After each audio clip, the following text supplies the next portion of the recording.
விமான கட்டண கொள்ளையை தடுக்க மத்திய அரசுக்கு உச்சநீதிமன்றம் அதிரடி உத்தரவு. பாரதிய வாயுயான் அதிநியம் சட்டத்தின் கீழ் புதிய விதிகளை 2 வாரங்களுக்குள் தாக்கல் செய்ய ஆணை. விடுமுறை காலங்கள் மற்றும் பண்டிகை நாள்களில் தனியார் ஏர்லைன்ஸ் நிறுவனங்கள் விமான கட்டணங்களை அநியாயமாக உயர்த்துவதை கட்டுப்படுத்த கோரி சமூக ஆர்வலர் லட்சுமி நாராயணன் உச்சநீதிமன்றத்தில் பொதுநல வழக்கு தொடர்ந்திருந்தார். இந்த வழக்கு நீதிபதிகள் விக்ரம் நாத் மற்றும் சந்தீப் மேத்தா ஆகியோர் அடங்கிய அமர்வு முன்பு இன்று விசாரணைக்கு வந்தது. அப்போது விமான கட்டண உயர்வை முறைப்படுத்த தற்சமயம் எந்தவொரு தன்னாட்சி அமைப்பும் இல்லாததால் சாமானிய மக்கள் கடுமையான பாதிப்புக்கு உள்ளாவதாக மனுதாரர் தரப்பில் சுட்டிக்காட்டப்பட்டது.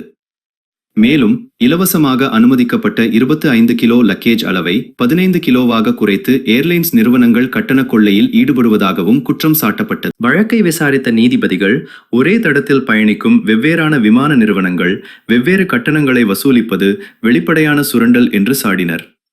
மத்திய அரசு தரப்பில் ஆஜரான வழக்கறிஞர், விமான போக்குவரத்து துறையை நவீனமாக்கும் நோக்கில் கொண்டுவரப்பட்ட புதிய பாரதிய வாயுயான் அதிநியம் 2024 சட்டத்தின் கீழ் கட்டணங்களை முறைப்படுத்துவதற்கான புதிய வரைவு விதிகள் தயாராக இருப்பதாகவும் தற்போது அதன் மொழிபெயர்ப்பு பணிகள் நடைபெற்று வருவதாகவும் தெரிவித்தார்.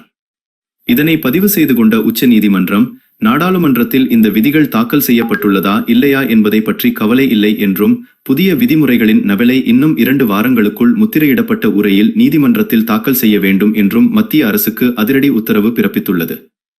இந்த வழக்கின் அடுத்த கட்ட விசாரணை ஆகஸ்ட் மாதம் 3ஆம் தேதிக்கு ஒத்திவைக்கப்பட்டுள்ளது.